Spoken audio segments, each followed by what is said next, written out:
ಬಾವ ಎಲ್ಲಿದ್ದಾರೆ? ರಾತ್ರಿಯಿಂದ ಏನೂ ತಿಂದಿಲ್ಲ, ನೀರು ಕುಡ್ದಿಲ್ಲ. ಹೊರಗಡೆ ಇದ್ದಾರ? ನಾನು ನೋಡ್ಕೊಂಡ್ ಬರ್ತೀನಿ. ವೈದೇಹಿ, ಅವನು ಒಂದು ದಿವಸ ತಿನ್ಲಾರ್ದಕ್ಕೆ ಬೇಜಾರು ಮಾಡ್ಕೊಂಡ್ರು ನೀನು. ಈಗ ಅವನ ಬದುಕೆ ಪ್ರಶ್ನೆಯಾಗುವಂತ ಪರಿಸ್ಥಿತಿ ಬಂದಿದೆ. ಈಗ ದೇವಾಂಶ್ ಭವಿಷ್ಯ ಪೂರ್ತಿ ನಿನ್ ಕೈಯಲ್ಲೇ ಇದೆ ವೈದೇಹಿ. ಯಾರು ಏನೇ ಹೇಳಿದ್ರು ಅವನ್ ನಿರ್ಧಾರ ಬದಲಾಯಿಸಲ್ಲ. ನಿನ್ನನ್ ಬಿಟ್ಟು ಅವನ ಹೃದಯದಲ್ಲಿ ಬೇರೆ ಯಾರಿಗೂ ಜಾಗ ಇಲ್ಲ. ಅಂತ ಪರಿಸ್ಥಿತಿ ಏನಾದ್ರೂ ಬಂದ್ರೆ ಅವನ್ ಜೀವನಕ್ಕೆ ಅರ್ಥ ಇಲ್ಲ ಅನ್ಕೋತಾನೆ. ಅವನಿಲ್ಲ ಅಂತಂದ್ರೆ ನಾವು ಬದುಕಿರ್ತೀವ ಹೇಳು? ಈಗ ಈ ಪ್ರಪಂಚದಲ್ಲಿ ಅವ್ರ ನಿರ್ಣಯ ಬದಲಾಯಿಸಕ್ಕಾಗೋದು ನಿನ್ನೊಬ್ಳಿಂದ ಮಾತ್ರ. ನನ್ ಕರಳಿಗೂ ನೋವಾಗ್ದೆ, ನಿನ್ನ ಅರ್ಶನ ಕುಂಕುಮಕ್ಕೂ ಕೂಡ ತೊಂದರೆ ಆಗದೆ ಇರೋ ಹಾಗೆ ನೀನೇ ನೋಡ್ಕೋಬೇಕಮ್ಮ. ಅವನ್ ನಿರ್ಧಾರ ಬದಲಾಗೋ ಹಾಗೆ ಮಾಡು.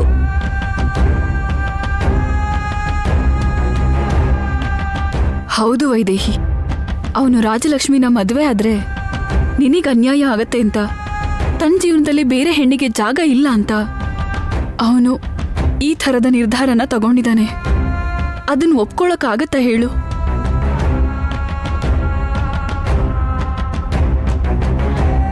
ಆಗ್ಲೂ ಕೂಡ ದೇವಾಂಶ್ ತಪ್ಪು ಮಾಡಿದ್ದ, ಅದಕ್ಕೆ ಶಿಕ್ಷೆ ಕೊಟ್ರು ಅಂತ ಹೇಳ್ತಾರೆ ಹೊರತು ಅವರ ಆಲೋಚನೆಯಲ್ಲಿ ಬದಲಾವಣೆ ಆಗಲ್ಲ. ಆದರೆ ದೇವಾಂಶ್ ತಪ್ಪೇನೂ ಮಾಡಿಲ್ಲ ಅಂತ ನಮಗ್ ಗೊತ್ತಿದೆಯಲ್ವಾ? ಆಗ ನಾವೇನ್ ಮಾಡಿದ್ರು ಸರಿ, ದೇವಾಂಶ್ ಜೀವಂತವಾಗಿ ನಮ್ ಜೊತೆ ಇರೋದು ಮುಖ್ಯ ಅಲ್ವಾ? ಅಷ್ಟಕ್ಕೂ ದೇವಾಂಶ ಇಲ್ಲ ಅಂದ್ರೆ ಅವ್ನು ತಪ್ಪು ಮಾಡಿಲ್ಲ ಅಂತ ನಿರೂಪಿಸೋಕ್ಕೆ ಅವಕಾಶ ಸಿಗೋದಿಲ್ಲ ಅಲ್ವಾ? ನಾನು ಹೇಳಿದ್ ನಿನಗೆ ಅರ್ಥ ಆಯ್ತಲ್ವಾ ವೈದೇಹಿ? ದೇವಾಂಶ್ನ ಒಪ್ಸು, ಅವನ ನಿರ್ಧಾರನ ಬದಲಾಯಿಸ್ಕೊಳ್ಳೋದಕ್ಕೆ ಹೇಳು. ನಿಮ್ದು ಹೆತ್ತ ಕರಳು, ಅದಕ್ಕೆ ಹೀಗೆ ಮಾತಾಡ್ತಾ ಇದ್ದೀರಾ. ಆದ್ರೆ ನನ್ನ ಸೌಭಾಗ್ಯನ ಕಾಪಾಡ್ಕೋಬೇಕು ಅಂತ ಒಂದು ಹುಡುಗಿಗೆ ಅದನ್ನ ಪ್ರತ್ಯೇಕವಾಗಿ ಹೇಳ್ಬೇಕಾ? ನನ್ನ ಭಾವ ಯಾವ ತಪ್ಪು ಮಾಡಿಲ್ಲ ಅತ್ತೆ. ಏನೋ ನಡೆದಿದೆ, ಅದೇನು ಅಂತ ತಿಳ್ಕೊತೀನಿ. ಅಗತ್ಯ ಇದ್ರೆ ನನ್ನ ಪ್ರಾಣನ ಒತ್ತೆ ಇಟ್ಟಾದ್ರು ನನ್ನ ಅರ್ಶನ ಕುಂಕುಮನ ಕಾಪಾಡ್ಕೋತೀನಿ. ಆದ್ರೆ ನನ್ನ ಭಾವ ಇಲ್ದೆ ಒಂದು ಕ್ಷಣ ಕೂಡ ನಾನು ಬದುಕಿರೋದೇ ಇಲ್ಲ. ಭಾವ ಎಲ್ಲಿ? ಮೊದ್ಲೇ ಅವರು ಊಟ ಮಾಡಿಲ್ಲ. ಬಾವಾ,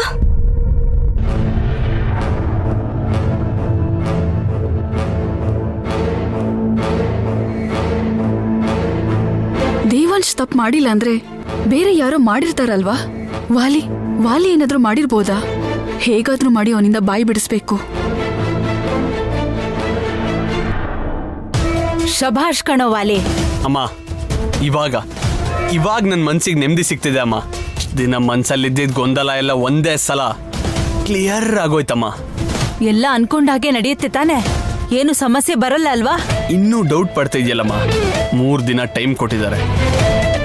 ರಾಜಲಕ್ಷ್ಮಿ ಕುತ್ತಿಗೆಗೆ 3 ಗಂಟೆ ಹಾಕ್ಬೇಕು, ಇಲ್ಲ ಅಂದ್ರೆ ಊರಿನ ಮರಕ್ಕೆ ನೇತಾಡ್ಬೇಕು. ಇದನ್ ಬಿಟ್ಟು ದೇವಾಂಶಿಗೆ ಬೇರೆ ಆಪ್ಷನ್ನೇ ಇಲ್ಲ. ಬೇರೆ ಏನು ಯೋಚಿಸ್ದೆ ಈ 3 ದಿನ ಅವ್ರ ದುಃಖ ಪಡೋದನ್ನ ನೋಡಿ ಖುಷಿ ಪಡು. ತುಂಬಾ ಖುಷಿ ಪಡ್ತಿದ್ದೀರಾ ಅನ್ಸತ್ತೆ. ಯಾಕೆ, ನಿನಗೆ ಖುಷಿ ಆಗ್ತಿಲ್ವಾ? ಮೇಲ್ನೋಟಕ್ಕೆ ನಿನಗೂ ನೋವಾದಂಗೆ ಸಕ್ಕದಾಗಿ ಆಕ್ಟ್ ಮಾಡ್ತಿದ್ಯಾ. ಹೌದು, ನಿನಗೇನನ್ಸುತ್ತೆ? ದೇವಾಂಶ್ ನಿಜವಾಗ್ಲೂ ರಾಜಲಕ್ಷ್ಮಿ ಮದ್ವೆ ಆಗ್ತಾನ, ಇಲ್ಲ ಅಂದ್ರೆ ಪ್ರಾಣ ಕಳ್ಕೋತಾನ? ಸ್ವಲ್ಪ ಹೊತ್ತು ದೇವಾಂಶ್ ವಿಷಯ ಬಿಟ್ಟು ನಿನ್ ಬಗ್ಗೆ ಮಾತಾಡೋಣ. ಇಷ್ಟುವರೆಗೂ ನಾವೇನೇ ಪ್ಲಾನ್ ಮಾಡಿದ್ರು ಏನಾದ್ರೂ ಒಂದ್ ಮಾಡಿ ಎಲ್ಲ ಹಾಳು ಮಾಡ್ತಿದ್ದೆ. ಫಸ್ಟ್ ಟೈಮ್ ಸೂಪರ್ ಆಗಿ ಪ್ಲಾನ್ ಮಾಡಿದ್ಯಾ. ಆದ್ರೆ ಹೇಗ್ ವರ್ಕ್ ಆಯ್ತು? ನೀನಲ್ಲಿ ರೂಮಲ್ಲೇ ಇದ್ಕೊಂಡು ಇಲ್ಲಿ ದೇವಾಂಶಿಗೆ ಈ ತರ ಪರಿಸ್ಥಿತಿ ತಂದಿಟ್ಟೆ. ಹೇಗ್ ಮಾಡ್ದೆ? ಅಮ್ಮ, ನೋಡ್ದ್ಯಾ ಊರ್ಮಿಳ ಏನಂದ್ಲು? ಫಸ್ಟ್ ಟೈಮ್ ನನ್ನ ಹೊಗಳ್ತಿರೋದು ಇವಳು. ಊರ್ಮಿಳ, ನನ್ಗೆ ಈ ಗೆಲುವಿಗಿಂತ ನೀನು ಹೊಗಳ್ತಿರೋದೇ ತುಂಬಾ ಕಿಕ್ ಕೊಡ್ತಿದೆ. ಆದ್ರೆ ನಿಜವಾಗ್ಲೂ ಇದನ್ನ ನಾನೇ ಮಾಡಿದ್ರೆ ಇನ್ನ ಕಿಕ್ಕಿರೋದು. ಏನು, ನೀನ್ ಮಾಡಿಲ್ವಾ? ಏನು ಊರ್ಮಿಳ, ನೀನ್ ಬದ್ಲಾದಂಗ್ ನಾಟಕ ಮಾಡಿ ಅವ್ರ ಜೊತೆ ಇಲ್ಲಿಗೆ ಬಂದು ಇಷ್ಟೆಲ್ಲ ನೀನೇ ಮಾಡಿದ್ದು ಅಂತ ನಿನ್ ಬಗ್ಗೆ ಹೊಗಳ್ಕೊಂಡು ನಾವು ಮಾತಾಡ್ತಿದ್ರೆ ನಾನ್ ಮಾಡ್ದೆ ಅಂತಿದ್ಯಲ್ಲ.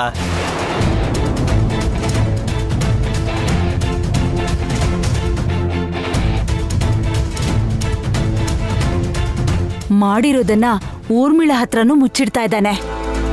ನಾನ್ ಮಾಡೋದಂದ್ರೇನು? ಏನ್ ಮಾತಾಡ್ತಿದ್ಯಾ ಅತ್ತೆ? ಏನ್ ಮಾತಾಡ್ತಿದ್ದಾನೆ ಇವನು? ಇದು ವಾಲಿ ಕೆಲ್ಸ ಅಲ್ವಾ? ಅವನ್ ಹೇಗ್ ಮಾಡ್ತಾನೆ ಊರ್ಮಿಳ? ಎಲ್ಲ ಸರಿ ಇದ್ರೂನು ಎಡವಟ್ ಮಾಡಿ ಹಾಳ್ ಮಾಡ್ತಾನೆ. ಅಂಥದ್ರಲ್ಲಿ ಅಲ್ಲಿ ರೂಮಲ್ಲಿ ಬಂದಿ ಆಗಿರೋನು ಇಲ್ಲೇನೋ ಪ್ಲಾನ್ ಮಾಡುವಂತ ಬುದ್ಧಿವಂತಿಕೆ ಎಲ್ಲಿದೆ ಅವನಿಗೆ?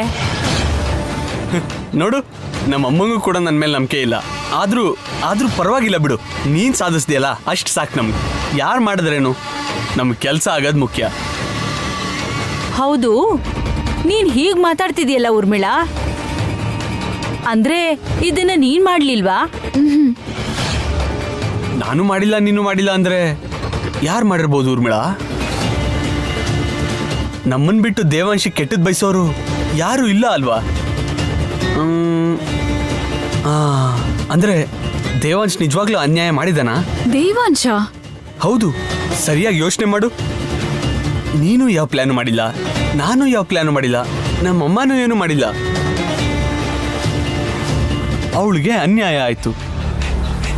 ದೇವಾಂಶ್ ಆ ಹುಡುಗಿ ಜೊತೆಲೇ ಇದ್ದ ಅಂದ್ರೆ ದೇವಾಂಶ ತಪ್ಪು ಮಾಡಿದ್ದಾನೆ ಅಂತ ಅಲ್ವಾ?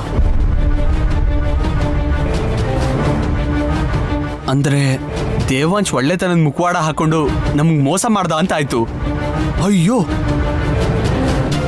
ಇಲ್ಲ, ದೇವಾಂಶ್ ಮಾಡಿದಾನೆ ಅಂದ್ರೆ ನಮ್ಮ ಕಷ್ಟ ಆಗ್ತಿದೆ. ಯಾವತ್ತೂ ದೇವಾಂಶ್ ಮಾಡಲ್ಲ. ಮಾಡಿರ್ಬೋದೇನೋ, ಸಿಕ್ಕಾಕೊಂಡಿಲ್ವೇನೋ? ಸಿಕ್ಕಾಕೊಳ್ಳೋವರೆಗೂ ಯಾರು ಕಳ್ರಲ್ಲ ಊರ್ಮಿಳ.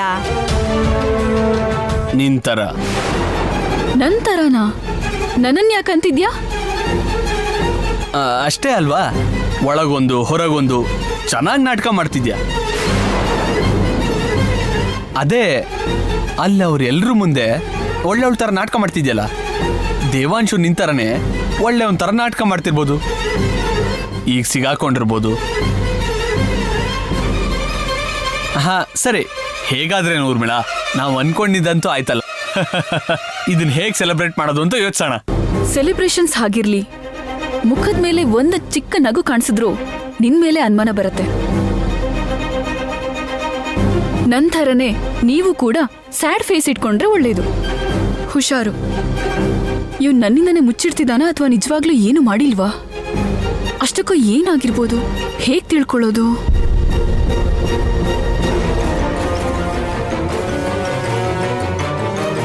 ಏನು ಊರ್ಮಿಳ ಹತ್ರನೂ ನಿಜ ಹೇಳಿಲ್ಲ?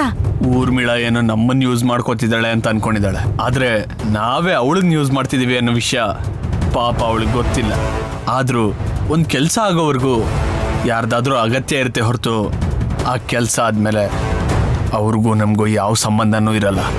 ನಿಜ ಆಚೆ ಬಂದು ನಾವು ಸಿಕ್ಕಾಕೊಳ್ಳುವಂಥ ಸಾಧ್ಯತೆಗಳಿರುತ್ತೆ.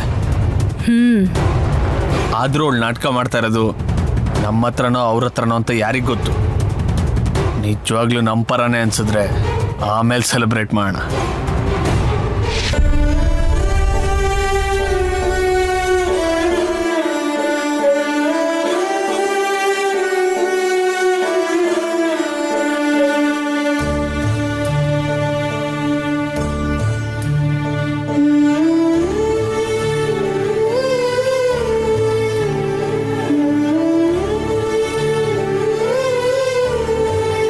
ಬಾವಾ, ನಿನಗೋಸ್ಕರ ಮನೆಯಲ್ಲೇ ಹುಡುಕ್ತಾ ಇದ್ದೆ. ಜ್ಯೂಸ್ ತಗೋ ಬಾವಾ.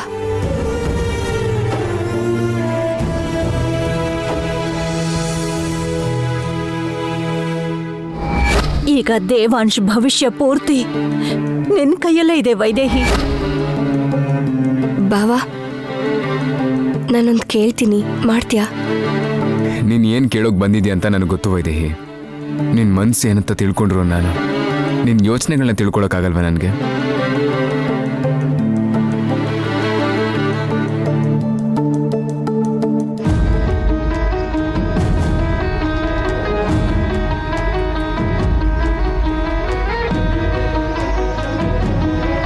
ಏನು ಗೊತ್ತಾಗುತ್ತೆ ವೈದೇಹಿ, ಇಲ್ಲಿ ನಿನಗೆ ಬಿಟ್ಟರೆ ಕಡೆ ಪಕ್ಷ ಇನ್ಯಾರಿಗಾದ್ರೂ ಒಂಚೂರಾದ್ರೂ ಸ್ಥಾನ ಕೊಡ್ತೀನಿ ಅಂತ ಅನ್ಸುತ್ತಾ ನಿನಗೆ?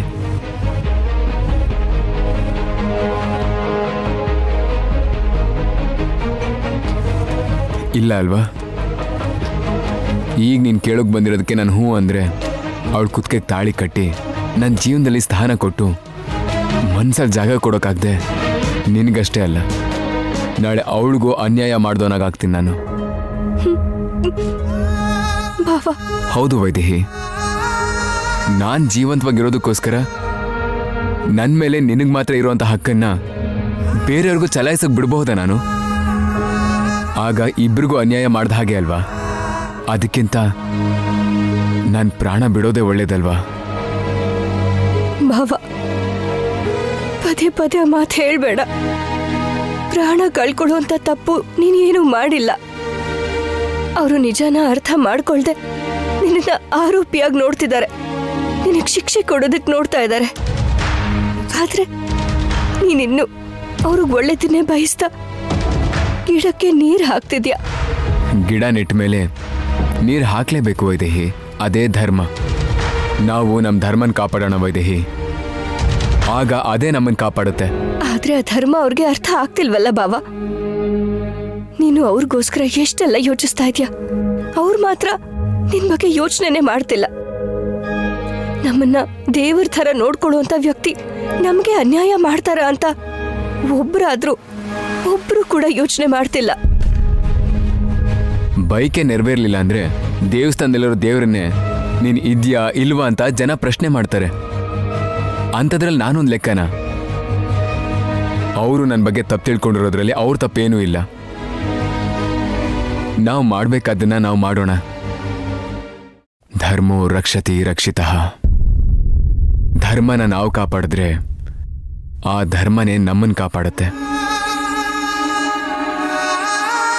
ಕಷ್ಟದಲ್ಲೂ ರಾಮ ಧರ್ಮನ ಪಾಲಿಸ್ದ, ಅದಕ್ಕೆ ಅವನು ಈಗ ದೇವರಾಗಿರೋದು ವೈದೇಹಿ. ಯಾವ ನಂಬಿಕೆಯಿಂದ ಅವ್ರು ನನ್ನ ಇಲ್ಲಿಗೆ ಬರೋಕೆ ಹೇಳಿದ್ರು,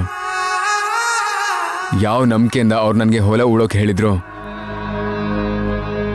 ಆ ಬಿತ್ತನೆಗಳು ನೆಲ ಸೀಳ್ಕೊಂಡು ಮೊಳಕೆ ಬರೋ ಹಾಗೆ ಸತ್ಯ ಅಂಧಕಾರನ ಸೀಳ್ಕೊಂಡು ಹೊರಗೆ ಬಂದು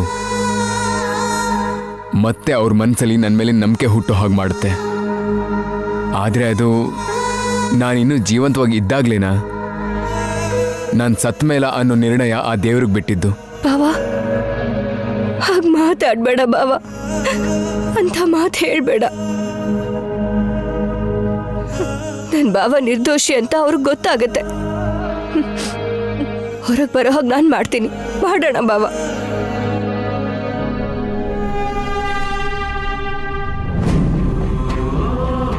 ಎಷ್ಟು ಯೋಚನೆ ಮಾಡಿದ್ರು ದೇವಂಶ್ನ ಕಾಪಾಡ್ಕೊಳ್ಳೋದಕ್ಕೆ ಉಳಿದಿರೋ ದಾರಿ ಒಂದೇ ಅತ್ತೆ. ದೇವಾಂಶ್ ವೈದೇಹಿ ಅಂತ ಒದ್ದಾಡ್ದೆ ರಾಜಲಕ್ಷ್ಮಿ ಕುತ್ತಿಗೆಗೆ ತಾಳಿ ಕಟ್ಬೇಕು. ಆಗ್ಲೇ ಈ ಸಮಸ್ಯೆಯಿಂದ ಆಚೆ ಬರಕ್ಕಾಗೋದು. ದೇವಾಂಶ್ ಮತ್ತೆ ಮದ್ವೆ ಆದ್ರೆ ರಾಜ್ಯಾಧಿಪತಿ ಪದವಿನ ಕಳ್ಕೊಂತಾನೆ. ಆ ಪದವಿ ತನ್ನ ಮಗಂಗ್ ಸಿಗತ್ತೆ ಅನ್ನೋ ಆಸೆನ ಮನ್ಸಲ್ಲಿಟ್ಕೊಂಡು ಮೇಲ್ನೋಟಕ್ಕೆ ದೇವಾಂಶ್ ಪರವಾಗಿ ಮಾತಾಡೋ ತರ ನಾಟಕ ಆಡ್ತಿದ್ದೀರಲ್ಲ ಅತ್ತೆ. ಏನಂತೀರ ಅತ್ತೆ? ಅಕ್ಕ, ನೀನೇನಂತೀಯ? ಯೋಚನೆ ಮಾಡಿ. ಇದನ್ನ ಬಿಟ್ಟು ಬೇರೆ ದಾರಿ ಇದ್ರೆ ಹೇಳಿ. ಆದ್ರೆ ನನಗ್ ಗೊತ್ತಿರೋ ಹಾಗೆ ಯಾವುದೂ ಇಲ್ಲ. ದೇವಾಂಶ್ ರಾಜಲಕ್ಷ್ಮಿನ ಮದ್ವೆ ಮಾಡ್ಕೊಳ್ಳೇಬೇಕು. ಹೌದು ಅತ್ತೆ, ನೀವ್ ಹೇಳ್ತಿರೋದೇ ನಿಜ. ರಾಜಲಕ್ಷ್ಮಿ ಕುತ್ತಿಗೆಗೆ ತಾಳಿ ಕಟ್ಟಿಸ್ಬೇಕು.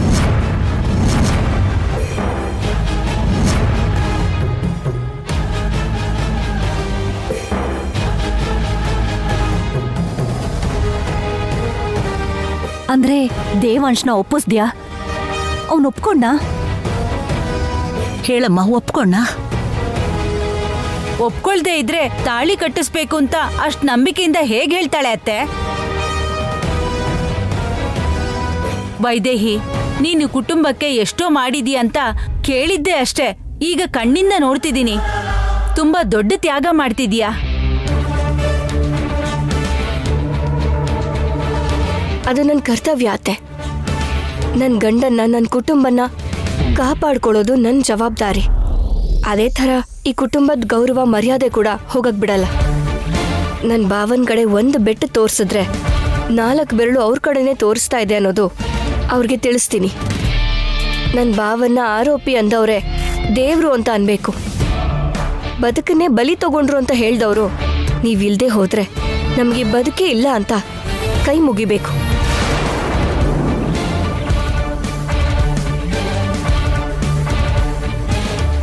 ಇದೆಲ್ಲ ನಡಿಬೇಕು ಅಂದ್ರೆ ರಾಜಲಕ್ಷ್ಮಿ ಕುತ್ತಿಗೆಗೆ ತಾಳಿ ಕಟ್ಟಿಸ್ಲೇಬೇಕು. ಅದು ನನ್ನ ಭಾವನ್ ಜೊತೆ ಅಲ್ಲ, ರಾಜಲಕ್ಷ್ಮಿಗೆ ಮೋಸ ಮಾಡ್ದವನ್ ಜೊತೆ ಮದ್ವೆ ಮಾಡಿಸ್ಬೇಕು.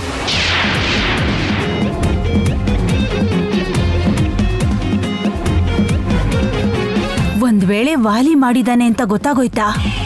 ಏನ್ ಹೇಳ್ತಾ ಇದ್ಯಾ ವೈದೇಹಿ? ಅಂದ್ರೆ ದೇವಂಶ್ ಹತ್ರ ನೀನ್ ಮಾತಾಡ್ಲಿಲ್ವಾ? ಅವನ್ನ ಒಪ್ಪಿಸ್ಲಿಲ್ವಾ? ಅಂದ್ರೆ ದೇವಂಶ್ ತಪ್ಪು ಮಾಡಿಲ್ವಲ್ಲ ಅತ್ತೆ? ತಾಳಿ ಕಟ್ಟಿದ್ರೆ ತಪ್ಪನ್ನ ಒಪ್ಕೊಂಡ್ ಹಾಗಾಗತ್ತೆ ಅಂತ ನಾವೇ ಅನ್ಕೊಂಡ್ವಿ ಅಲ್ವಾ? ಕೊರಳಲ್ಲಿ ತಾಳಿ ಕಟ್ಟಿಸ್ಕೊಂಡು ಮಾತ್ರಕ್ಕೆ ತಪ್ಪು ಸರಿ ಹೋಗುತ್ತಾ? ಈಗ ತಪ್ಪು ಒಪ್ಪುಗಳನ್ನ ಯೋಚನೆ ಮಾಡುವಂತ ಸಮಯ ಅಲ್ಲ. ನಮಗೆ ದೇವಾಂಶ್ ಜೀವಂತವಾಗಿರೋದು ಮುಖ್ಯ. ಹಾಗಿದ್ದಾಗ ರಾಜಲಕ್ಷ್ಮಿನ ಮದುವೆ ಮಾಡಿಕೊಳ್ಳೇಬೇಕು.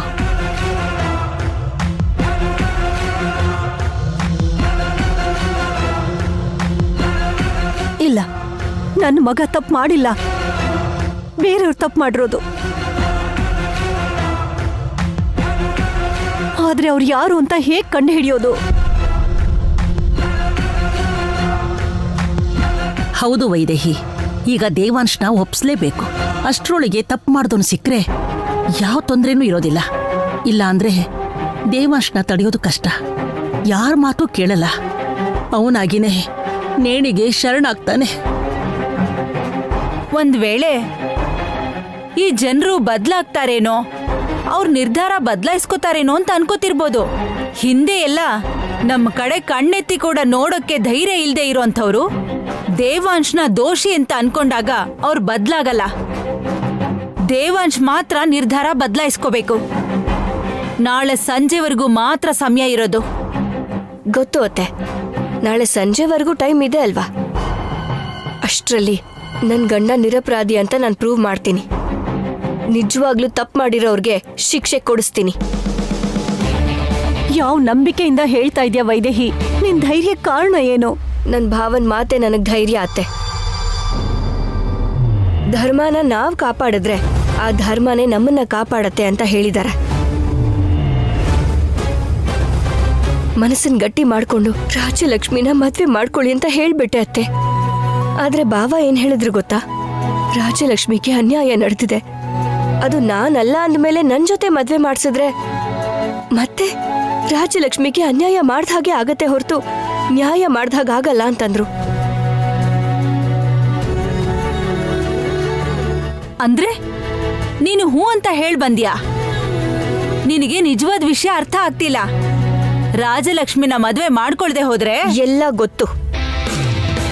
ಭಾವಂಗೇನಾದ್ರೂ ಆದ್ರೆ ನನಗಿಂತ ಬೇಜಾರ್ ಮಾಡ್ಕೊಳ್ಳೋರು, ನನಗಿಂತ ದುಃಖ ಪಡೋರು ಬೇರೆ ಯಾರೂ ಇಲ್ಲ.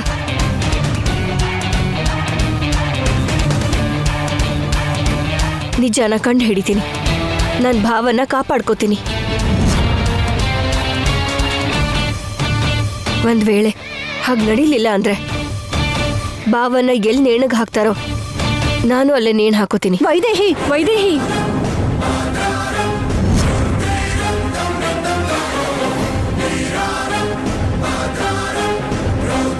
ಇಷ್ಟು ಮೊಂಡಿ ತರ ಮಾತಾಡ್ತಿದ್ದಾಳಲ್ಲ, ಗಂಡ ಹೋದ್ರೂ ಪರವಾಗಿಲ್ಲ, ಅವಳ ಮಾಂಗಲ್ಯನ ಇನ್ನೊಬ್ರ ಜೊತೆ ಹಂಚ್ಕೊಳ್ಳೋದು ಇಷ್ಟ ಇಲ್ಲ ಅಂತ ಹೇಳ್ತಿದ್ದಾಳೆ ಅಂತ ನೀವೆಲ್ಲ ಅನ್ಕೊಳ್ತಾ ಇರಬಹುದೇನೋ.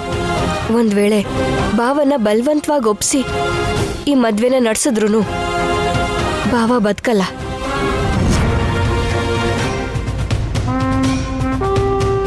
ಭಾವನ್ನ ಕಾಪಾಡ್ಕೊಳ್ಳೋದಕ್ಕೆ ಉಳ್ದಿರೋ ಒಂದೇ ಒಂದು ದಾರಿ ಅಂದ್ರೆ ನಿಜವಾಗ್ಲೂ ತಪ್ಪು ಮಾಡ್ದವನ್ನ ಕಂಡು ಹಿಡಿಯೋದು.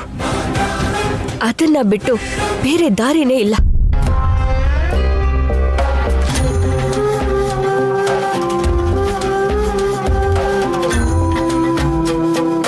ಹೀಗೆ ಹಠ ಹಿಡಿದಿರೋ ಪ್ರತಿ ಸಲನೂ ಇವಳೆ ಗೆದ್ದಿದ್ದಾಳೆ. ಈ ಸಲನೂ ವಾಲಿನ ಹಿಡ್ಕೊಟ್ಟು ಇವಳೆ ಗೆದ್ಬಿಡ್ತಾಳ. ಹಾಗೇನಾದ್ರೂ ಆದ್ರೆ ನನ್ ಮಗನ ಗಲ್ಲಿಗೇರಿಸ್ತಾರೆ. ಇಲ್ಲ, ಆ ರಾಜಲಕ್ಷ್ಮಿ ನನ್ ಸೊಸೆ ಆಗ್ತಾಳೆ. ಹಾಗಾಗ್ಬಾರ್ದು. ವಾಲಿಗೆ ಹುಷಾರಾಗಿರು ಅಂತ ಹೇಳ್ಬೇಕು. ವೈದೇಹಿ ಮಾತ್ ಕೇಳ್ತಾ ಇದ್ರೆ ಅವಳು ಅನ್ಕೊಂಡಿದ್ದನ್ನ ಸಾಧಿಸ್ತಾಳೆ ಅಂತ ಅನಿಸ್ತಿದೆ.